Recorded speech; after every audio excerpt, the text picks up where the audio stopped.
బంగాళాఖాతంలో ఏర్పడిన అల్పపీడన ద్రోణి ప్రభావంతో ఎడతెరిపి లేకుండా కురుస్తున్న వర్షాలతో మహబూబాబాద్ జిల్లా పెత్తరబండ తాండాలోని ప్రాథమిక పాఠశాలలోకి వర్షం నీరు చేరి పాఠశాల జలమయంగా మారింది.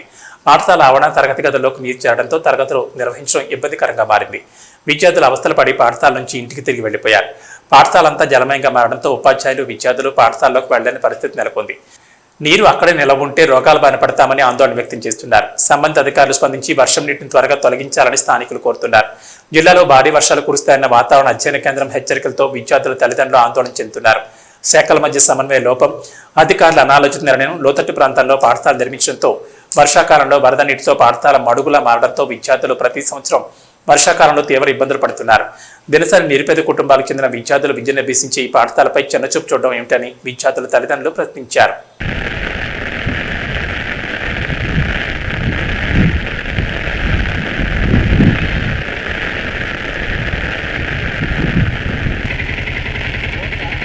रोड गाने दे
Hey,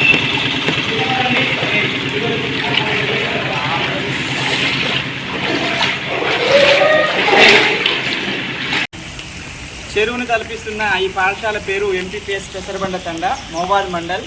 చిన్నపాటి వర్షానికే మొత్తం చెరువును తలపిస్తూ ఉంది. మా పాఠశాలలో 18 మంది పిల్లలు రెగ్యులర్గా వస్తూ ఉంటారు. ఇక్కడ ఉపాధ్యాయులను పనిచేస్తున్నాం. చిన్నపాటి వర్షానికి మొత్తం కూడా చెరువులాగా ఉండి అనేక భయంకరంగా ఉంది పరిస్థితి. ఇది శిథిలావస్థలు ఈ పాఠశాల చూసేసి పిల్లలు కూడా బడికి వచ్చే పరిస్థితి లేదు. తల్లిదండ్రులు కూడా ఎన్నోసార్లు మరణించుకున్నప్పుడు కూడా చాలా దయనీయ పరిస్థితిలో ఉంది. కాబట్టి ఈ యొక్క ప్రభుత్వమైనా సరే మిగతా పెద్దలందరూ కూడా దీన్ని స్పందించి మా పాఠశాలకు భవనాన్ని కేటాయించవలసిందిగా కోరుతున్నాం.